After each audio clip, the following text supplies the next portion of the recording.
so much for taking some time out of your day to spend with me. This is Joy. I hope that you are all doing well and taking care of yourselves. For everybody that is new to this community, it is my sincere hope that you are met by a loving and supportive community that elevates and inspires you as you continue to journey towards your prepared places. To the returning family members, welcome back. I truly do appreciate you all. Today, I wanted to spend some time talking to you about the narcissist and how they will never forget you. That's right, they'll never forget you.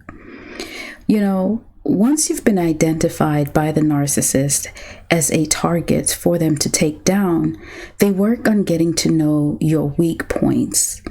They want to know what has happened to you, what pain have you experienced, so that they can put an emphasis on those areas. They focus on reminding you about these events and experiences, and it's almost like you form a bonding with them. You know, you spend some time talking about these pain points or just what has happened in your life, and it can feel like you're actually getting close to somebody or getting to know somebody, but this is your enemy merely gathering intelligence on you so that they can use that as a weapon against you in the future. They work on shining a light on these pain points or these really difficult experiences that you may have had or difficult relationships in your life. They shine a light on them simply to enhance them, and they begin to place blame on people who are in your life for allowing certain things to happen. And they tell you things like, I'll never do that to you. I'll never leave you. We are forever. I will always be there for you. You can always trust me. And all of this is just to create a false sense of a false bond with them, really.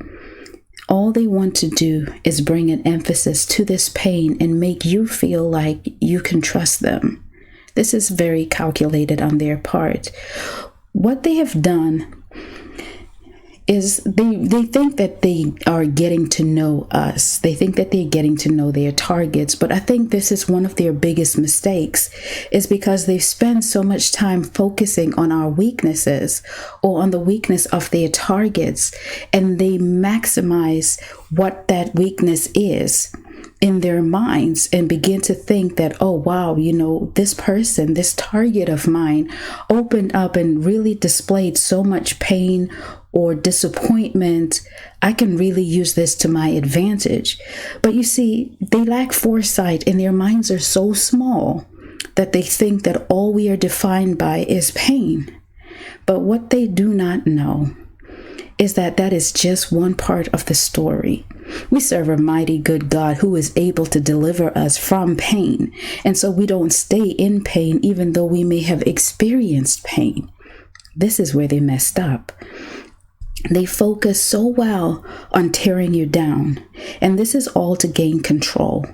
Once they have identified these areas of your life, they begin to introduce the different forms of manipulation, gaslighting, smear campaigns, verbal abuse, physical abuse, even whatever they decide to do to emphasize and to really, really drive the dagger in those pain points. And it may not seem like it, but initially to you, but that's really what they're doing. It's because you end up feeling like, I told this person all these things about my life, and how could they do this? You know, they said they would never do these things to me, but that's exactly what they do. And what happens in this raggedy, dusty creature's mind is that there's a power shift that's taken place, because once they see you downtrodden, going about looking sad and defeated, asking them, why are they being so mean? Why are they treating you like this? They feel like, oh, you are beneath them and you are now inferior. And essentially, they feel like they've knocked you off the pedestal that they had you on. But when it comes to this pedestal that the narcissist puts people on, I want you to really just think about this for a moment. That is nothing more than a false altar. And anything that is seated on a false altar will come down. Once they knock you off this pedestal, this false altar, remember there's a mind shift that takes place, and they see themselves as better than you because now you're in a place of pain. they're now successful. They're now superior over you. And so therefore they sit on this altar, this pedestal. But remember, it's false. It cannot stand. It is not real. And they begin to act so empowered, entitled, and begin to really go about really making the lives of their targets miserable through their various acts of manipulation. But here's the thing. Anything that is placed, like I said, on a false altar is going to fall down.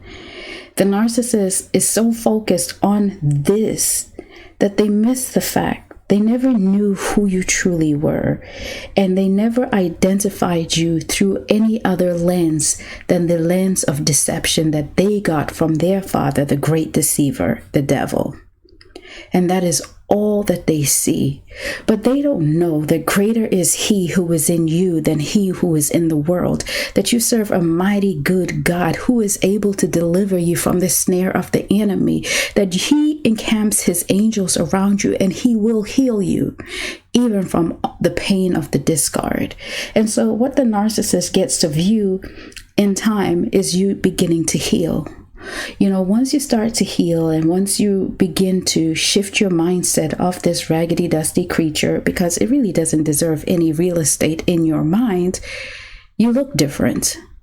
You glow different. You start walking in your goals. You start achieving your goals. You have a new sense of self-love, self-respect. And you have a newfound passion and zeal for life simply because you've been able to disassociate from what was toxic to you. You got rid of the leech. You cut off the energy fuel to this leech, to this parasite. And now that it doesn't have that energy from you, it begins to shrink. It begins to minimize. While now you have all the source that you need for your own well-being, that you have no other option but to bloom, to flourish, to thrive. And it's in these moments when the narcissist looks to watch you, because that's what they do. They are creatures of habit. There's never a time when the enemy has an assignment on anybody that they will permanently take their eyes off. They just can't. You're always going to be the one who got away. You don't have to hear them say it to you. Just know it. You know, when you're under attack by the enemy, that's because there is something attached to your name. There's something that God wants you to do for him. You serve a bigger purpose. And so the enemy's goal was always to take you down and take you out. And so that's why you find that you face one tribulation, one trial, one challenge after the other. And then here comes this raggedy, dusty narcissist to help the enemy achieve his goal. But because you serve a good God, because that was never God's design for your life, that you would remain downtrodden because of this creature, you had the chance to bloom and to flourish and to thrive. They will always look back and say, wow, this is who I was with. This is what I could have had.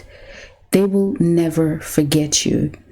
When the devil loses a grip on who he planned on having in his kingdom, it's a loss that he takes, and it's a personal loss.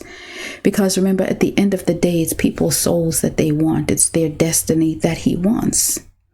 And if he can't have yours, he will forever miss that. And that's just a fact.